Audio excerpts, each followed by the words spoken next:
Ce jour dédié pour l'élévation de l'âme de Shimon ben Saada.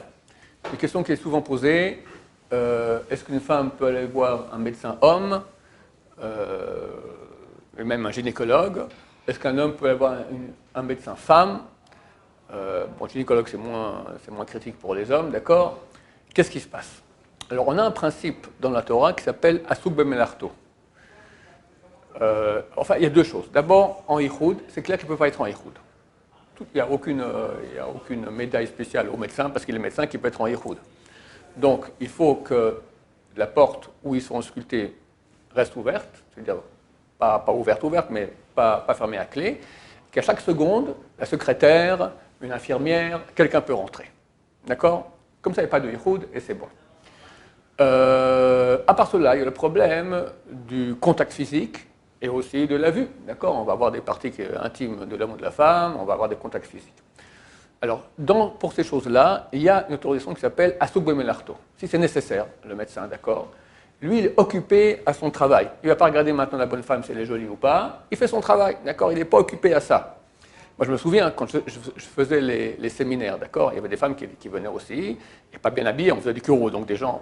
Mais on n'a pas le temps de s'occuper de les regarder. Maintenant, j'ai 24 heures pour faire tchouva aux gens, je parle, je dois parler bien, donc je suis occupé à mon truc, je n'ai pas le temps pour ça. Le médecin, maintenant, il doit s'occuper de son travail, d'accord? Donc, il est occupé, donc il n'a pas le temps de penser à autre chose. Et donc, on l'autorise, grâce à cela, à ausculter, toucher si c'est nécessaire, tout ce qui est vraiment nécessaire pour le travail, pas plus que cela, et regarder aussi. Les poskim, les décisionnaires de notre génération, ont dit que c'était valable un temps. Aujourd'hui, la génération, elle est extrêmement débauchée, et tu as des médecins qui, quand ils auscultent, ils regardent aussi. Et quand ils touchent aussi, d'accord? Donc, pour parer à cela, il est extrêmement conseillé que le mari vienne avec la femme chez le gynécologue. Si c'est une gynécologue, il n'y a pas de problème. S'il y a deux gynécologues, une ou un de même niveau, alors la femme ira chez l'une et pas chez l'un. S'il y a un gynécologue qui est mieux que la une, alors on peut aller chez le mieux. Mieux vaut avoir on autorise à aller chez un gynécologue, bien que ça peut créer des problèmes, comme on est en train de dire maintenant, mais du moment qu'il est mieux, alors on va pas prendre une moins bon à cause de cela. Mais on dira, écoute mon cher ami, ça vaut la peine que toi en tant que mari, tu viennes, parce que quand le mari est là, le gynécologue, il ne va rien faire du tout, c'est clair. Donc ça, c'est valable non seulement chez le gynécologue, mais toutes les visites chez le médecin, d'accord?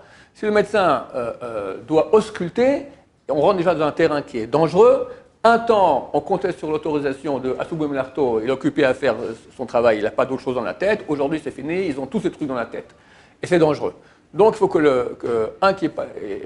d'abord, si le mari est là, donc il ne pourra rien faire. Deuxièmement aussi, si le mari est là, ça se trouve des problèmes de yichoud. Parce que je vous dis maintenant qu'il faut que la porte soit fermée. Des fois, personne entre, le médecin est en auscultation, même si ce n'est pas fermé à clé. La secrétaire ne rentrera pas. Des fois, ils mettent une petite lumière, je ne sais pas, pas forcément que ce soit fermé à clé. Des fois, si c'est fermé et personne ne peut rentrer, bien que ce n'est pas fermé à clé, ça s'appelle yichoud. Si le mari est présent, ça sauve du yichoud. Baruch Adonai, l'olam, amen, amen.